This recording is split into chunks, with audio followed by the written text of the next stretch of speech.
오늘 말씀의 제목은 먼저 살려야 할 곳입니다. 자, 예수님은 잃어버린 자를 찾아 구원하기 위해 이 땅에 오셨습니다. 그래서 공생애를 시작하시면서 갈릴리 지역을 우선 순회하셨죠. 갈릴리 지역을 순회하시면서 천국이 가까이 왔다는 복음을 전파하시는 동시에 그 천국이 이 땅에 왔다는 것을 보여주기 위해서 병자를 고치고 귀신을 쫓아내고 나병 환자를 깨끗하게 하고 그리고 많은 약한 자들을 회복시키셨습니다. 그것들은 천국이 이 땅에 와 있다는 표적이었죠. 예수님이 갈릴리 지역 사역을 순회하시고 나서 제자들을 모아놓고 그렇게 말씀하셨습니다. 9장 마지막 부분에 나오죠. 추수할 곳은 너무 많되 일꾼이 적으니 추수하는 주인에게 구하여 추수할 일꾼을 보내어 주소서 하라. 그 말씀을 하시고 예수님은 12를 사도로 세우셨습니다. 예수님이 12를 파송해서 예수님의 선교를 그들이 이어갈 수 있도록 그들의 예수님의 선교에 동참할 수 있도록 하신 거죠. 그게 마태복음 10장입니다. 예수님이 12 사도를 세워서 그 12를 파송해서 예수님의 선교를 그들이 현장에서 체험하도록. 그래서 훈련이죠. 일종의 훈련이죠. 그래서 나중에 예수님이 이 땅을 떠나가시고도 사도들이 예수님의 선교를 이어갈 수 있도록 훈련하는 그런 시간표였죠.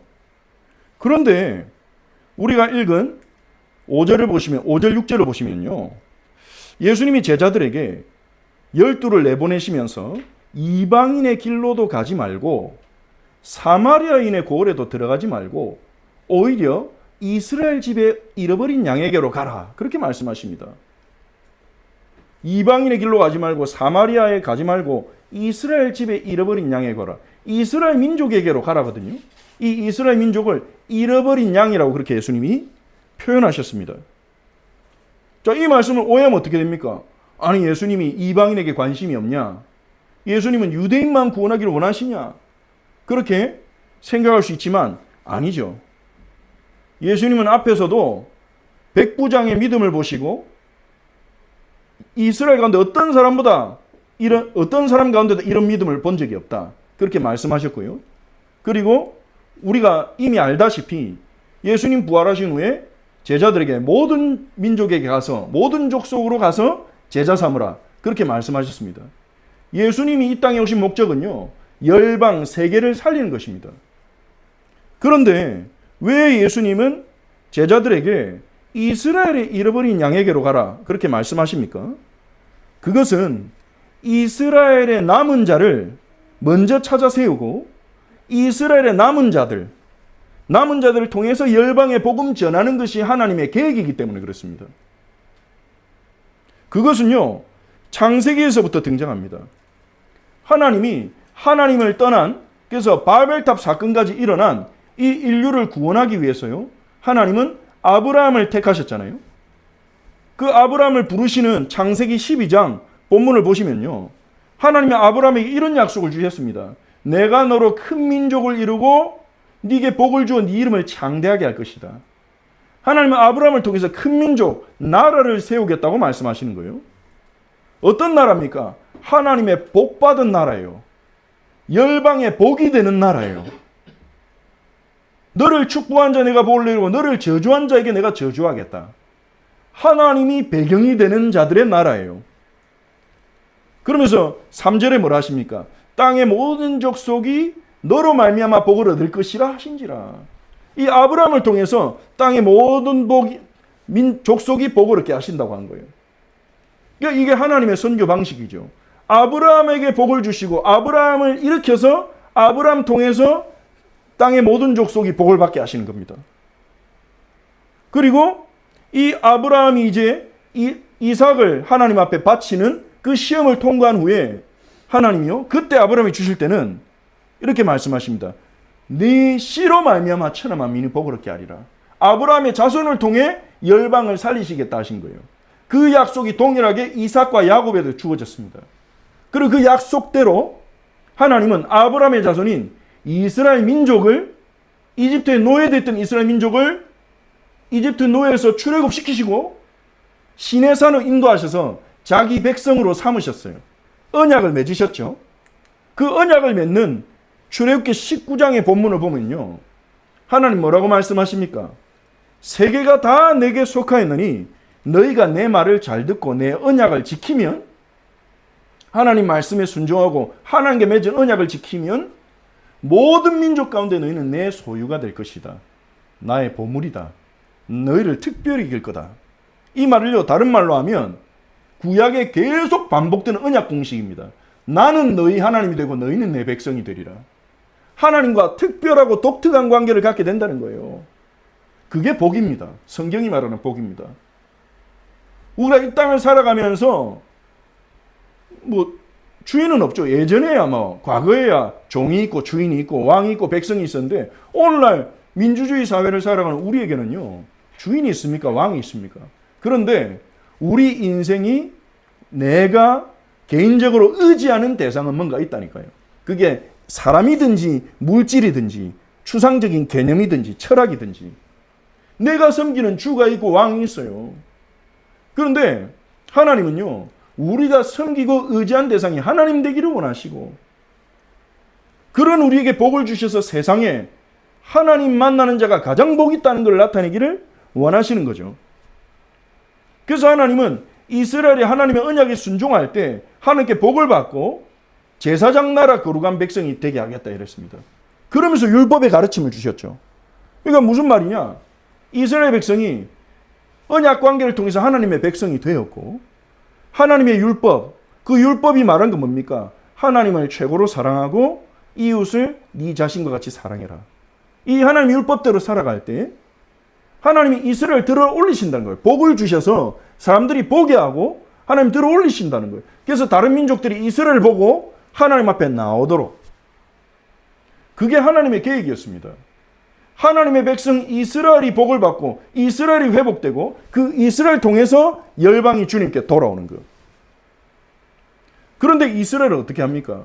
하나님과 언약을 지키지 못했죠. 하나님과의 언약을 깨뜨렸고 열방의 복이 되는 게 아니라 예레미야 선지자가 말한 것처럼 세상 모든 민족의 저주거리가 돼버렸어요. 세상 모든 민족이 저 유대인처럼 저렇게 망할 수가 있나, 이렇게 하는 저주거리가 되어버렸죠. 나라를 잃고 완전히 흩어져 버렸잖아요. 그 이유에 대해서 예레미야는 말합니다. 하나님이 예레미야에게 말씀하십니다.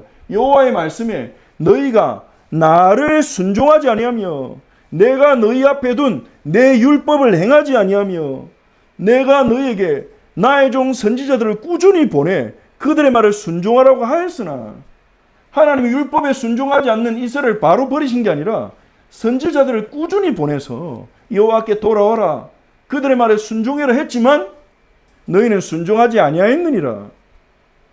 그래서 하나님 주신 기회들을 끝까지 박차서 결국은 세상 모든 민족의 저주거리가 됐다는 거예요. 하지만 하나님이 이스라엘을 버리시지 않습니다. 하나님은 절대 자기 백성 버리지 않습니다. 선지자들을 통해서 하나님은요, 이스라엘이 메시아를 통해 회복될 것이고 회복된 이스라엘을 통해서 열방이 복을 받게 될 것이라고 말씀하셨어요. 그래서 이사야 49장 6절에 보면 그가 이르시되 네가 나의 종이 되어 야곱의 지파를 일으키며, 여기서 그는 여호와 하나님이고요, 네가는요 앞으로 올 여호와의 종 메시아를 말하는 겁니다. 메시아가 여호와 하나님의 종이 되어서 야곱의 지파들을 일으키며 이스라엘 중에 보존된 자를 돌아오게 할 것은 매우 쉬운 일이라. 야곱의 지파, 이스라엘 민족을 말하는 거죠. 이스라엘 중에 보존된 자를 돌아오게 할 것은 매우 쉬운 일이라. 하나님이 메시아를 통해서 이스라엘을 회복하시겠다는 거예요. 이스라엘 가운데 남은 자들이 여호와께 다시 돌아오게 하시겠다는 거예요. 그리고 그들을 통해서 이방의 빛이 되어서 땅 끝까지 이 구원을 전하게 하겠다는 겁니다. 메시아를 통해서, 그 메시아를 통해 회복된 이스라엘을 통해서 이방의 빛이 되어서 복음 전하겠다는 거죠. 이 말씀은 사도 바울에게 개인 미션으로 주어지기도 했습니다. 사도 바울을 부르실 때 이방의 빛이 되도록 부름받았다. 그래서 이방인의 사도로 살았죠. 하지만 이 말씀은요, 사도 바울에게만 해당되는 말씀이 아닙니다. 한 군데 더 보면요, 구약의 아모스 선지자 있죠. 아모스 선지자. 아모스 선지자는 남유다에서 뽕나무를 재배하는 목자였어요. 근데 어느 날 하나님 말씀이 임해가지고 북이스라엘에 가서 하나님 말씀을 선포한 자입니다. 그 아모스 9장 11절 12절에 보면요. 우리 함께 읽어봅시다. 시작. 그날에 내가 다윗의 무너진 장막을 일으키고 그것의 틈을 막으며 그 허물어진 것을 일으켜서 옛적과 같이 세우고 그들이 에돔의 남은 자와 내 이름을 일컫는 만국을 기업으로 얻게 하리라. 이 일을 행하시는 여호와의 말씀이니라. 아멘. 그날에 내가, 이거 여호와 하나님입니다. 여호와 하나님이 그날에 마지막 날에 마지막 때에 주님의 시간표에 다윗의 무너진 장막을 일으키고, 무슨 말입니까? 다윗의 무너진 장막, 이스라엘을 다시 회복하시겠다는 거예요. 이스라엘을 회복하시겠다는 거예요. 그것들의 틈을 막으며 허물어진 것을 일으켜서 이스라엘 온전하게 회복시키시겠다는 거예요. 이스라엘 남은 자가 있을 것이라고 선지자들이 말했습니다. 그래서 회복시키시고 그들이 에돔의 남은 자, 에돔은 이방 족속이죠. 에소의 후손들, 에돔의 남은 자와 내 이름으로 일컫는 만국, 만국 가운데 여호와 이름으로 일컬어질 자들, 여호와의 택함 받은 자들을 기업으로 얻게 하리라. 이 일을 행하신 여호와의 말씀입니다. 이 말씀은요, 사도행전에서 야고보가 베드로를 통해서 이방인이 돌아온 걸 보면서 이 말씀의 성취로 말한 부분이기도 합니다. 아, 하나님이 다윗의 장막을 일으키시고 이방인들을 돌아오게 하시겠다더니 우리를 통해 이방인을 살리시는구나. 그래서 이방인이 예수님 믿고 성령 받아서 똑같은 교회가 되는 것을 공식적으로 회의에서 선포할 때 언급한 말씀이기도 합니다. 그러니까 무슨 얘기입니까? 예수님이 이스라엘 잃어버린 양에게 가라고 하신 이유가 나오는 거죠. 그것은 이방인과 다른 민족의 주님이 관심이 없는 게 아니라 이스라엘의 잃어버린 자들부터 먼저 회복해야 되겠다. 순서를 말하는 거죠. 이스라엘 남은 자들, 예수님의 제자들, 사도들이 전부 이스라엘의 남은 자들 아닙니까? 그들이 일어나서 이방을 살리는 거죠. 복음 들고 이방인에게 나아가는 거죠. 당시에 이스라엘 사람들은요, 진짜 목자 없는 양과 같은 상태였습니다. 바리새인들은 율법을 철저히 지키는 사람들입니다. 그런데 율법을 철저히 지키려고 노력했지만 이 자신의 마음은 성령으로 변화가 되지 않았단 말이에요. 그러니까 온전한 순종을 할 수가 없었죠. 그래서 그들의 삶은 굉장히 고결했지만 외식하는 부분도 많았어요. 사람들에게 보이려고 기도하는 부분들이라든지, 이제 율법을 자기들이 지킬 수 있는 형태로 바꾼다든지, 그러면서 이 바리새인들은요, 이스라엘 백성에게 이 율법을 지킬 것을 요구했죠. 예수님은 그 바리새인들을 이렇게 비판합니다. 자기들이 지지도 못하는 짐을 백성들에게 올려놓아 부담을 준다고 예수님 비판하십니다. 자기들도 온전히 지키지 못하는 율법을 백성들에게 지키라고 강요해서 짓누른 거죠. 사두개인들은 어떻게 했습니까?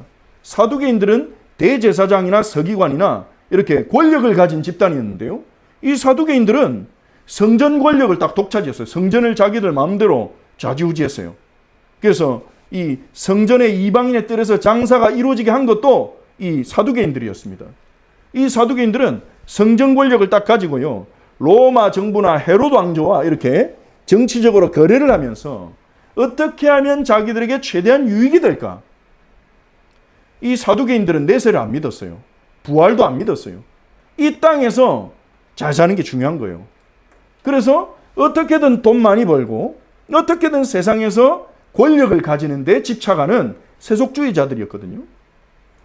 이런 사람들이 지도자였다는 거예요, 당시에 유대인들의. 그리고 에세네파라는 사람들도 있었습니다. 에세네파는, 이 사람들은 이 유대 사회가, 이 세상 자체가 너무 불의하고 악으로 타락했다.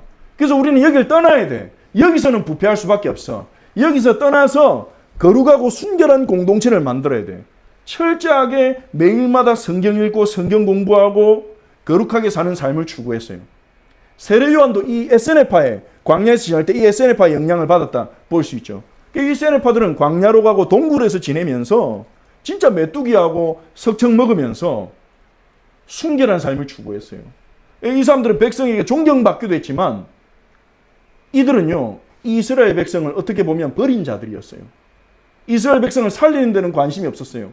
우리끼리 바르게 살자, 우리끼리 잘 살자, 이랬던 자들이었습니다.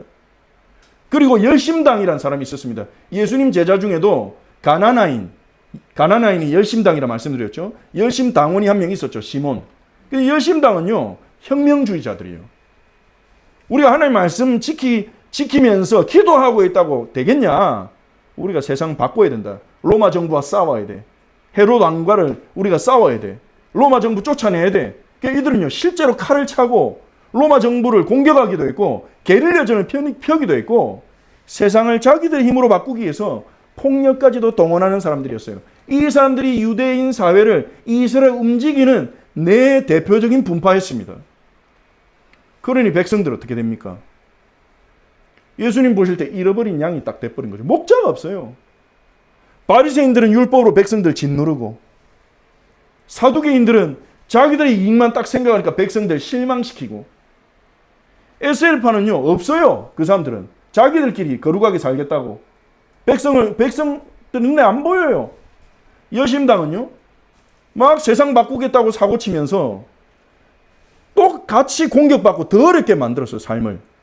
이 이스라엘 백성의 삶을 더 어렵게 만들었어요. 로마 장교 한 명을 죽이면 열심당이 로마에서 가만히 있겠습니까? 보복하죠. 그러니까 제대로 된 지도자가 없어요. 목자 없는 양이 돼가지고 이렇게 유리방황하고 있는 겁니다. 그 현장을 보고 예수님이 너무 마음이 아프셔서 추수할 일꾼을 세워야 되겠다. 빨리 이 복음 전해야 되겠다. 그러신 거죠. 이 예수님은요. 그렇게 잃어버린 양과 같은 상태인 이스라엘 백성이지만 동시에 그들은요. 하나님의 말씀을 맡은 자이기 때문에 그들이 먼저 살아나야 된다고 보셨어요. 그래서 요한복음 4장 21절에서 22절 우리가 지난주에 참된 예배 말씀 나누면서도 본 구절이 기조하죠. 여기서 예수님은요. 사마리아인들에게 뭐라고 말씀하십니까? 이 산에도 말고 그리심산이죠. 예루살렘 산에서도 말고 너희가 아버지께 예배할 때가 이럴 것이다. 그러면서 예수님이 이렇게 말씀하십니다. 너희는 알지 못하는 것을 예배하고. 왜냐하면 이 사마리아인들은요. 모세오경만 하나님 말씀을 인정했기 때문에 메시아 언약에 대해서 선지자들의 약속에 대해서 모릅니다. 그러니까 하나님 말씀이 없어요. 하지만 우리는 아는 것을 예배하노니 여기서 우리는 유대인을 말하는 것입니다. 유대인들은 아는 것을 예배했어요. 구약 성경을 가지고 하나님 말씀을 알고 있었어요. 그래서 구원이 유대인에게서 남이라. 이 말은요. 그래서 유대인들은 하나님 말씀을 가지고 있기 때문에 유대인들 통해서 구원이 시작될 것이다. 예수는 그렇게 말씀하신 거죠. 사도 바울 로마서 3장에서 유대인의 나음이 무엇이며 할례의 유익이 무엇이냐. 유대인이 남보다 나은 게 뭐냐. 유대인도 왜 이 얘기가 나오냐면요. 유대인들도 율법을 알면서도 율법을 못 지켰거든요. 사도 바울이 그 부분을 찌르는 겁니다. 너희가 율법을 알지 지키는 자냐? 왜 남에게 거짓말하지 말하면서 너는 거짓말하냐? 왜 너는 다른 사람 긍휼히 여기면서 긍휼히 여기지 않냐? 유대인들도 이방인과 같이 똑같이 죄인이라고 말했어요. 그러면서 바울이 하는 말입니다. 그럼 유대인이 나은 게 없냐? 유대인의 나음이 뭐냐? 범사에 많다. 우선은 하나님의 말씀을 맡았습니다. 유대인이 나은 점은 그것입니다. 하나님 말씀을 가지고 있어요. 하나님 말씀을 가지고 있다는 말은 무슨 말입니까? 하나님이 어떤 분이신지 알아요. 지식적으로는. 하나님의 언약을 압니다. 하나님의 약속을 압니다. 하나님이 약속하신 메시아를 기다리고 있었어요. 율법을 압니다. 율법은 하나님의 가르침으로서 하나님의 뜻에 따라 사는 삶이 뭔지 유대인들이 지키지 못할지언정 알고 있었다니까요. 그러니까 이 유대인들 이스라엘이 시급한 이유가 뭐였냐? 먼저 이스라엘 잃어버린 양에 가야 되는 이유가 뭐냐? 불만 붙으면 거예요. 메시아를 기다리고 있기 때문에 예수님이 메시아라는 사실만 깨달으면 불이 붙는 겁니다. 그래서 사도행전 2장에 성령이 역사하시기도 했지만요.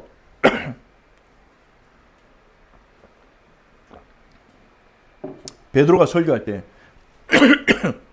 3,000명이 예수님을 주와 그리스도로 고백하게 되잖아요. 그 이유가 무엇입니까? 다 준비되어 있거든요. 예수님의 기적도 받고 들었고, 근데 그분이 십자가에 죽었기 때문에 끝났다고 하는데 그분이 부활하셨다 이러니까 예수님의 기적을 보았고 들었고 구약을 알고 있던 이스라엘 백성이 한 번에 회심한 겁니다.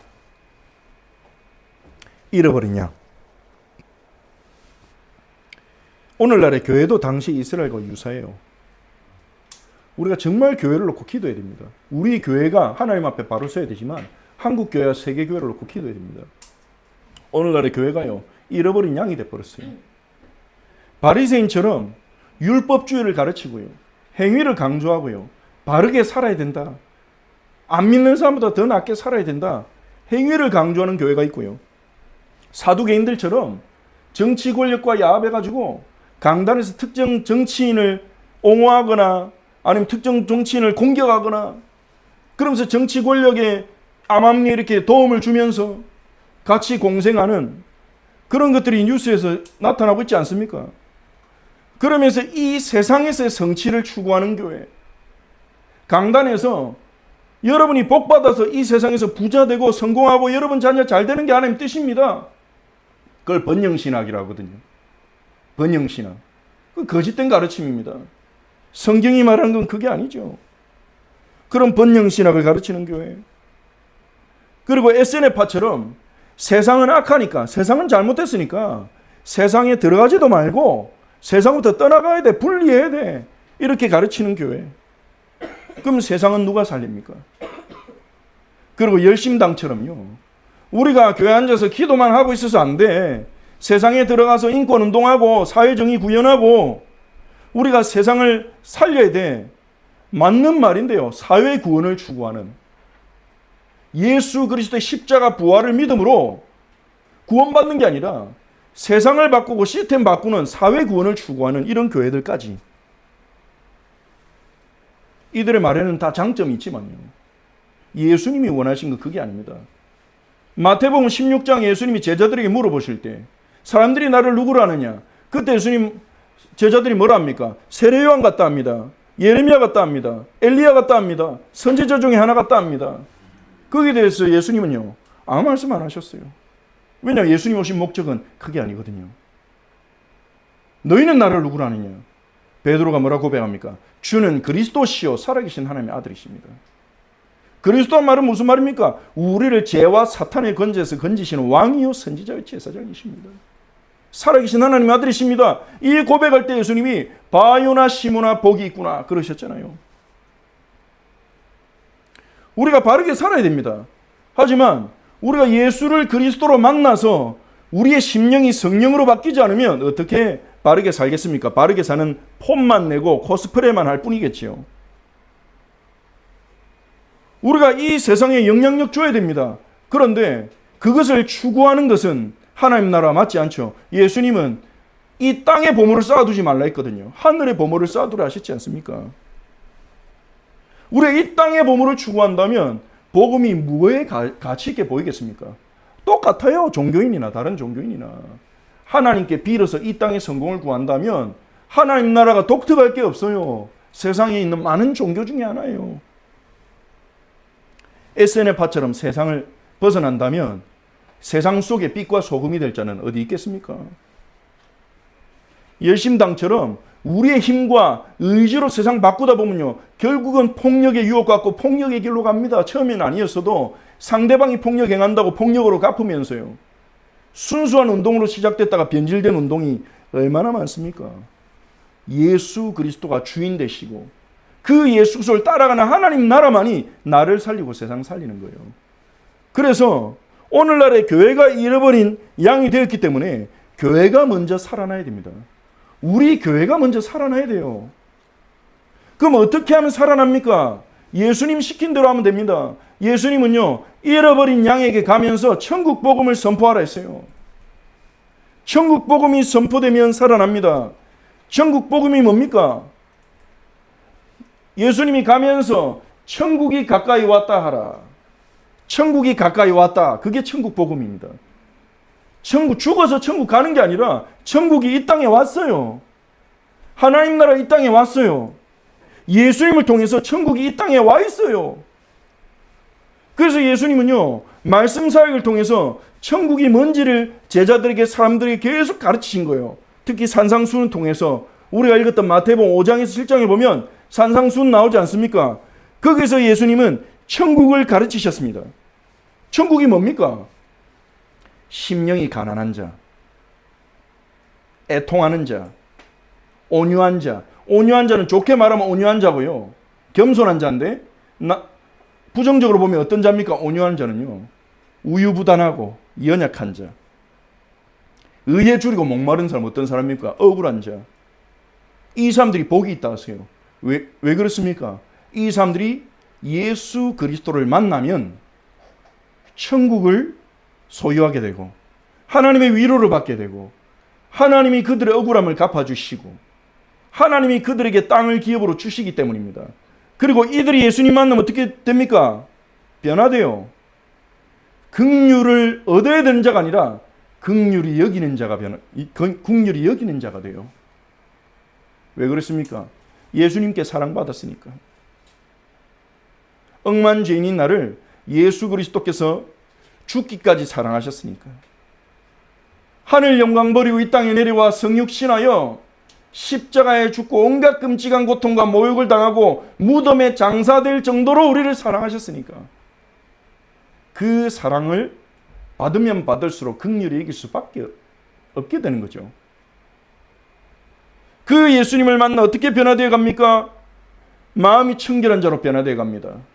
이 땅을 사면서 우리의 마음이 이리저리 흔들리면서 여기저기 가 있었지만 이제는 명확해져요. 하나님만 바라보고 간다.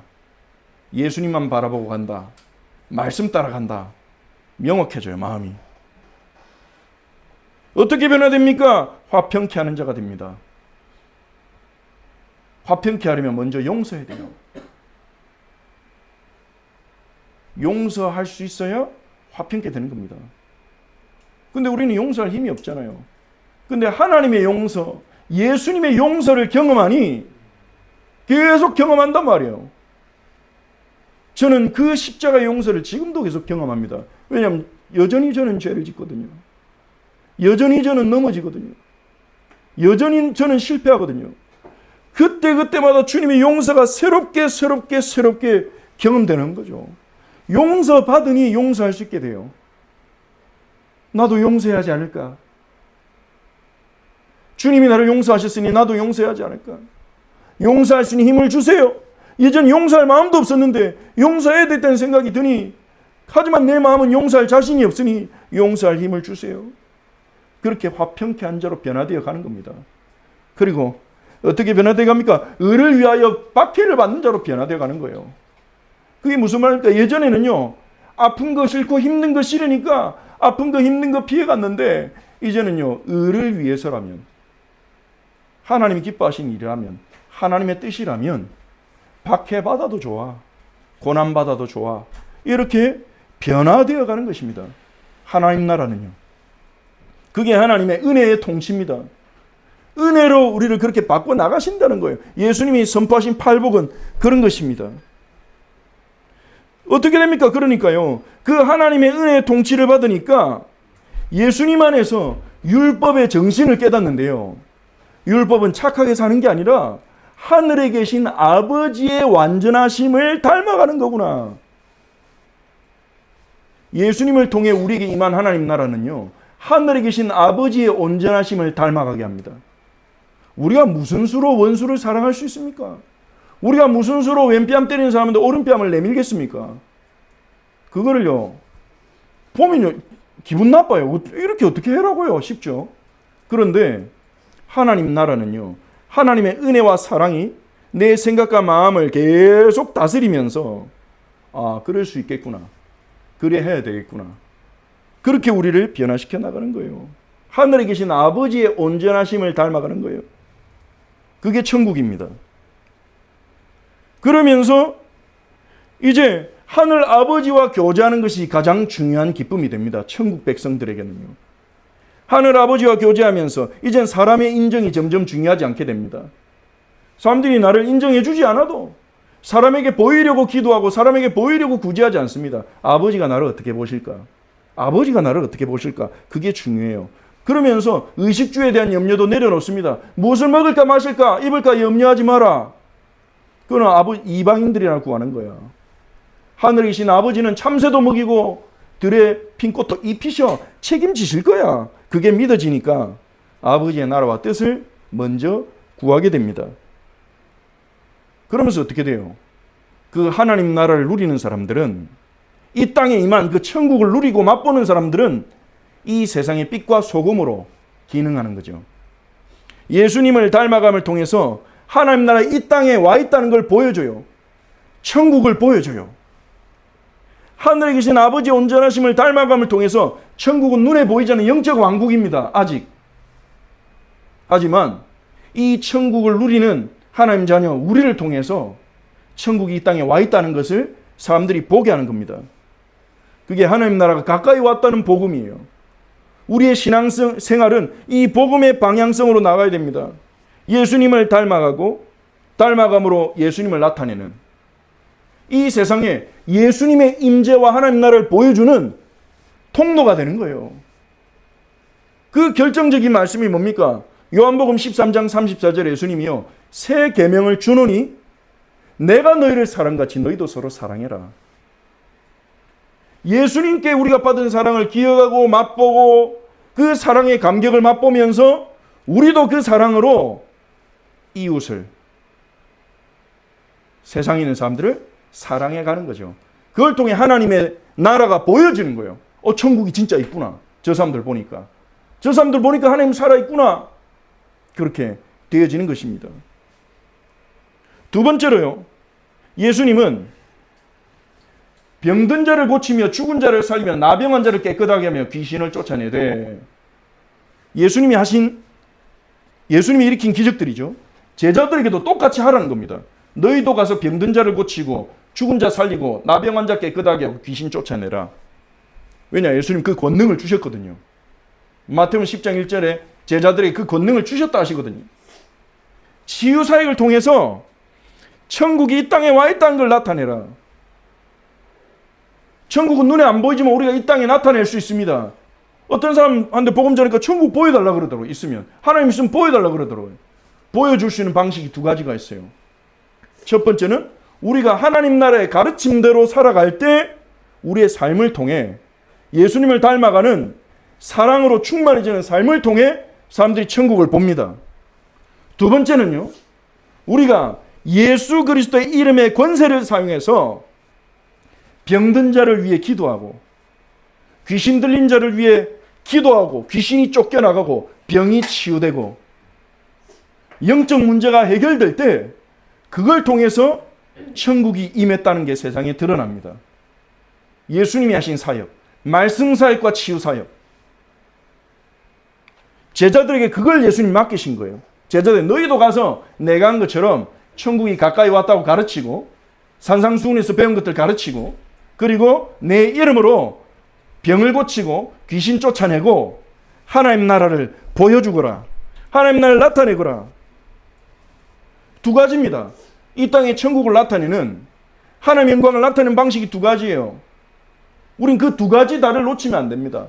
첫 번째는 우리가 예수님의 말씀을 붙잡고 그 예수님의 말씀을 따라가면서 순종하면서, 근데 그 순종을 우리 힘으로 하는 게 아닙니다. 성령께서 하나님의 사랑과 은혜를, 용서를 우리에게 계속 부어주셔서 용서하고 사랑할 수 있는 힘을 주시고 동기를 주십니다. 그래서 우리가 우리의 성품이 예수님 닮아감을 통해서 이 땅의 천국을 드러내고요. 또 한 가지는 우리가 예수 이름의 성령 충만 받아 믿음으로 예수님의 권세를 사용해서 귀신을 쫓아내고 병을 고침을 통해서 성령의 임재와 능력을 나타내는 거예요. 이게 복음의 능력입니다. 이 복음의 능력을 교회가 잃어버렸어요. 이 복음의 능력을 잃어버리니까 어떻게 됩니까? 이 이스라엘의 잃어버린 양들처럼 교회들이 딴거합니다. 자기 힘으로 바르게 살자. 조금 바르게 살면 말씀대로 못 사는 사람은 정죄하고, 이 교회가 이 복음의 능력 맛보니까 세상 능력 부러워하는 거예요. 그래서 이 세상에서 권력을 추구하고 이 세상에서의 돈을 추구하고 복음의 능력이 상실된 교회. 복음의 능력이 상실되니까 세상을 변화시키기보다 나 자신 신앙 지키기 위해서 세상으로부터 도피하고 아니면 나의 자신만의 의와 기준과 도덕과 정의감에 사로잡혀서 하나님 능력 없이 세상 바꾸려고 하다가 세상에 물들어가거나 지쳐서 넘어지고 그게 잃어버린 양된 교회의 모습입니다. 그 잃어버린 양된 이스라엘 향해서 하나님은요. 복음을 선포하라. 그들에게 복음의 능력을 나타내라. 하나님 나라의 능력을 나타내라 그러셨습니다. 우리는 교회를 향해 그 복음의 능력을 나타내야 될 것입니다. 복음의 능력을 신뢰하지 않는 교회들을 향해 우리가 증인되기를 원합니다. 복음은 능력이 있다. 복음은 충분하다. 이 하나님 나라의 복음은 우리를 예수님 닮도록 변화시킨다.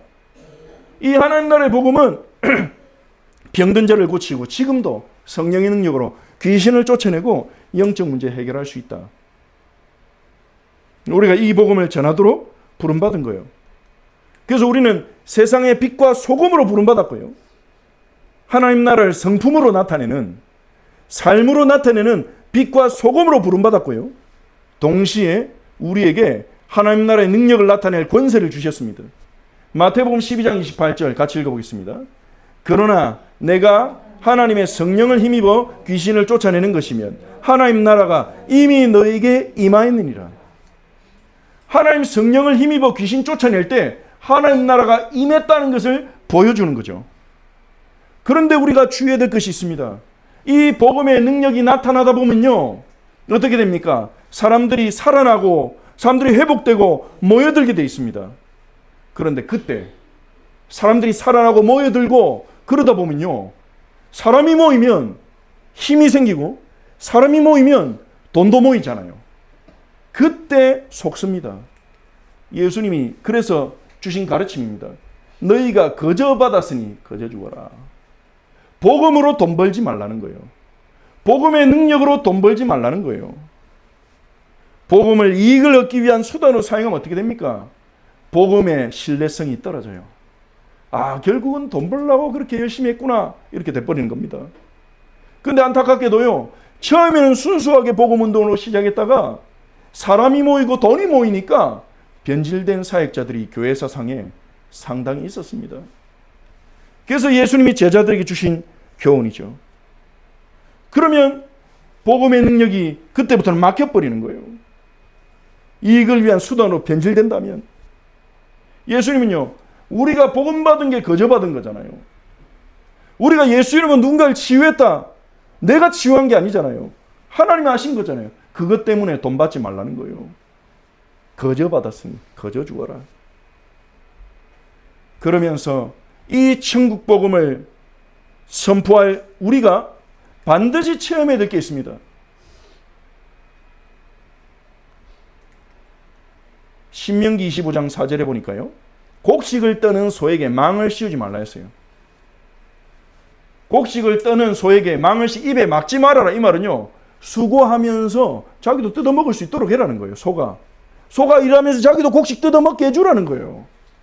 이건 무슨 말입니까? 소에게 하는 게 아닙니다. 이것은요. 일꾼이 그 삭슬 받는 게 마땅하다는 가르침이에요. 그게 성경적 정신입니다. 정말로 우리가 하나님 나라의 복음 선포하는 일을 한다. 그러면 하나님께서는 우리의 생계와 우리의 삶을 책임지실 것입니다. 그 믿음이 확고해야 복음을 이익의 방도로 안 삼을 것입니다. 예수님은 거저 받았으니 거저 주라 얘기하면서 바로 이어서 하신 말씀이 그겁니다.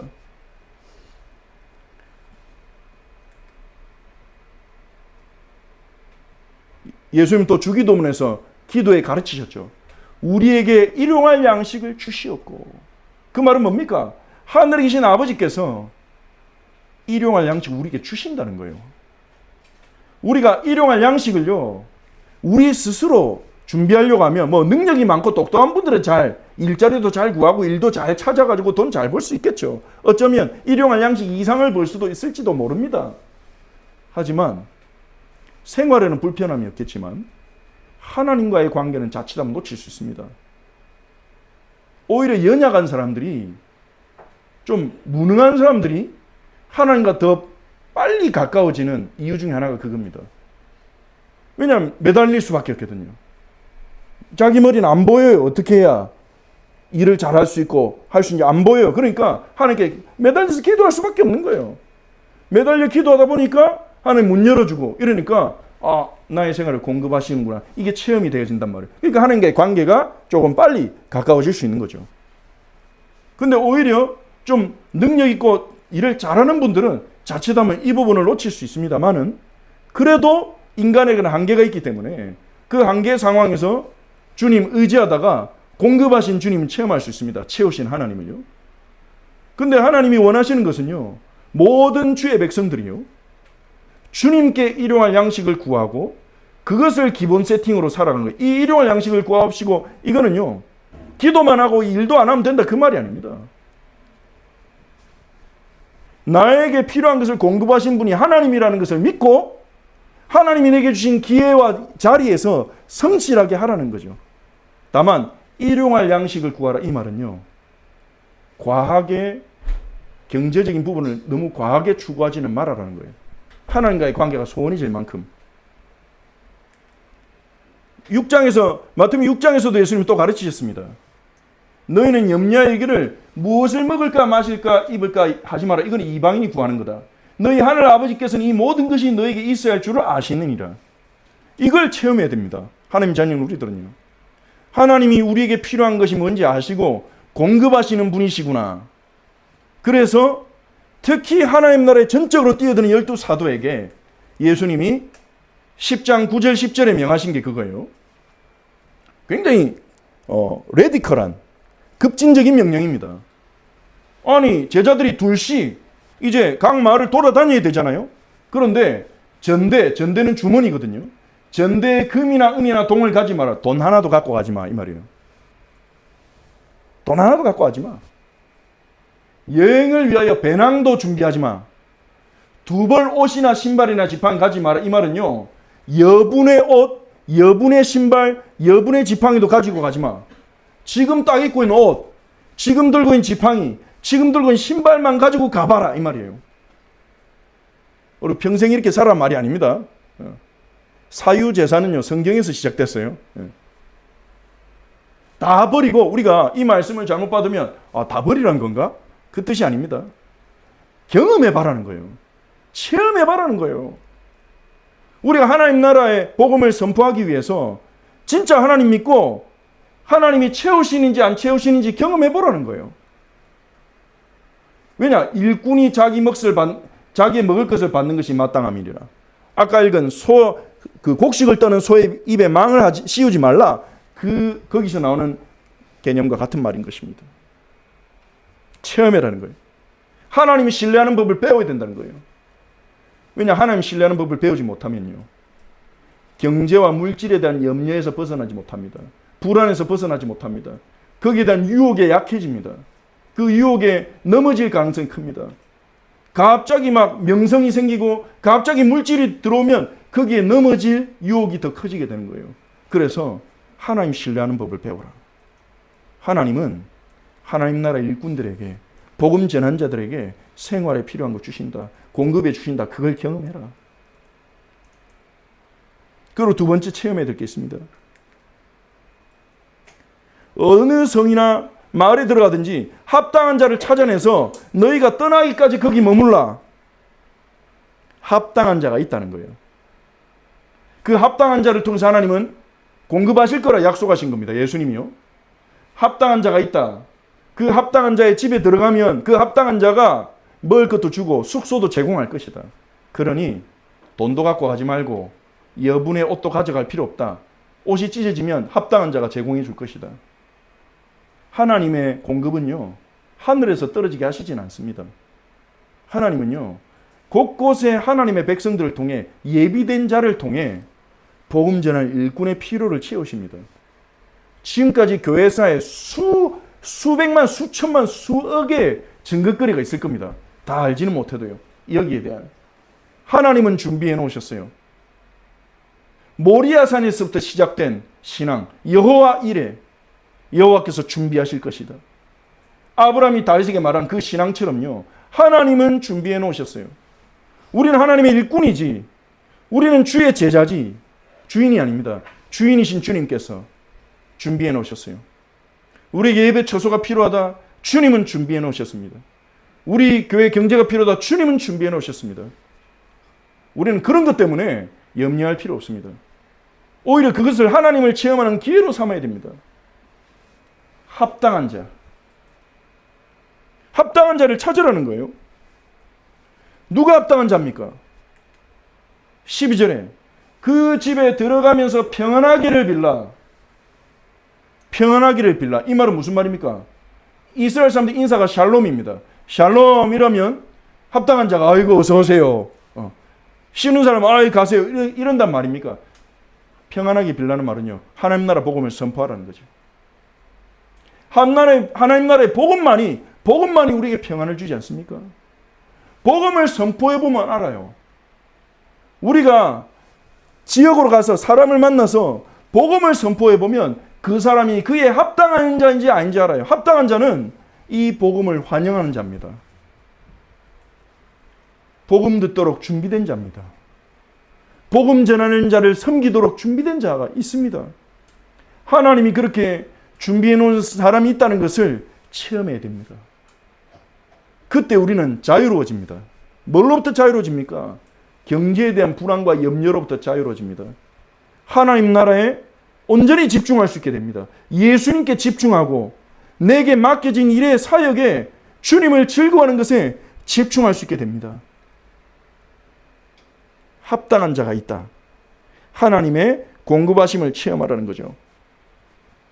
복음을 전했는데 이 합당하면 빈 평안이 너희가 빌어준 그 평화가 그 사람에게 임할 것이요. 우리가 전한 복음이 그 사람에게 복이 되는 것입니다. 복음이 복이 되는 겁니다.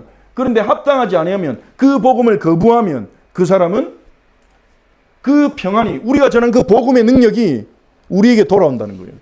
그러니 복음 안 받는다고 낙심할 필요도 없어요. 우리가 복음 전할 때 그 사람 합당하면 그 사람이 그 복음의 능력을 누리면서 나의 동역자가 될 것이요.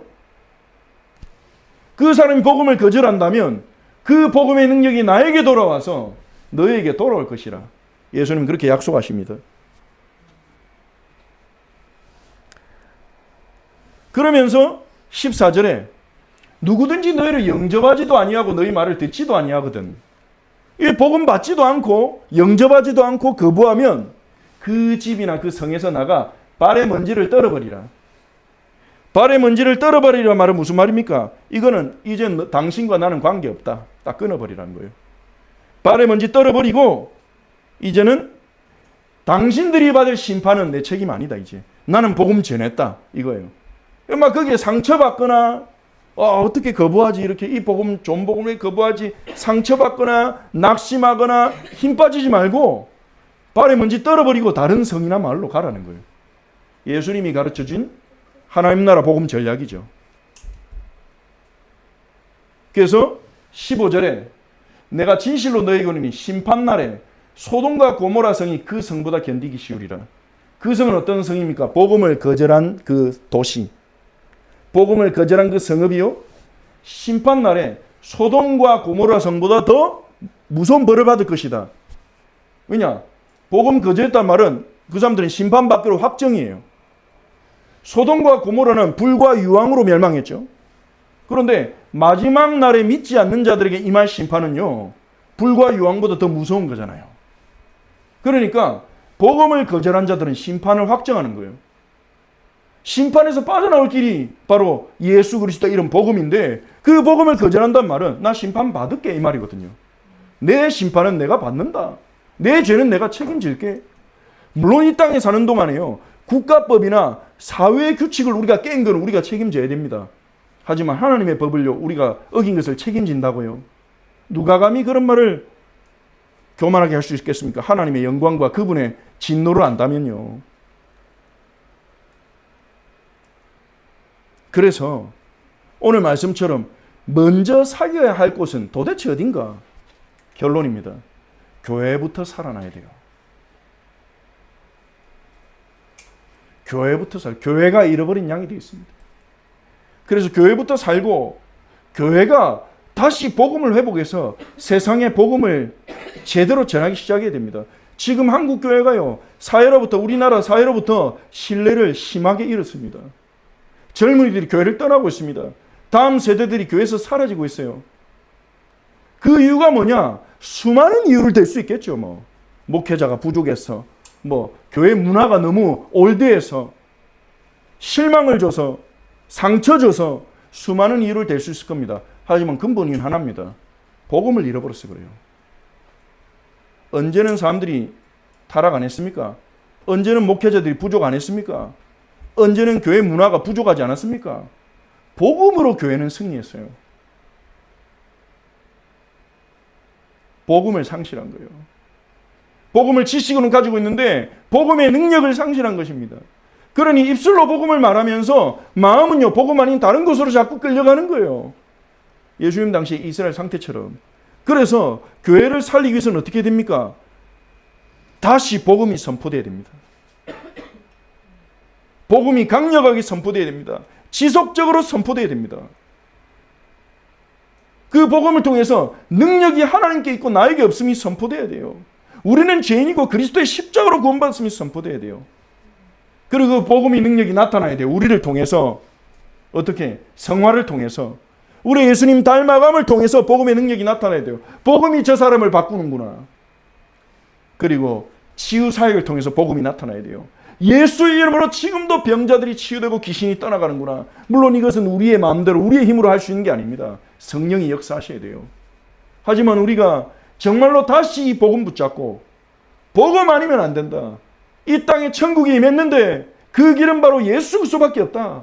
예수 그리스도 아니고는 천국에 들어갈 수 없다. 천국을 누릴 수 없다.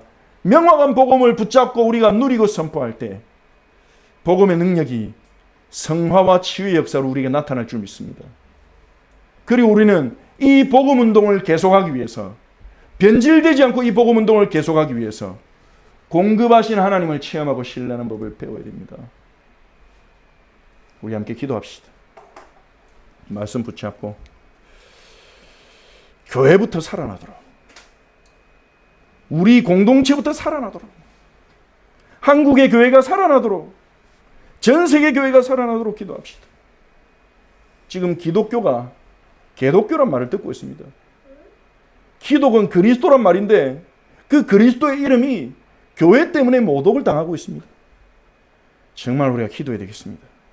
다시금 주님, 복음이 우리에게 이곳에서 강력하게 선포되게 하옵소서. 이 복음의 능력이 우리의 삶에 나타나게 하옵소서.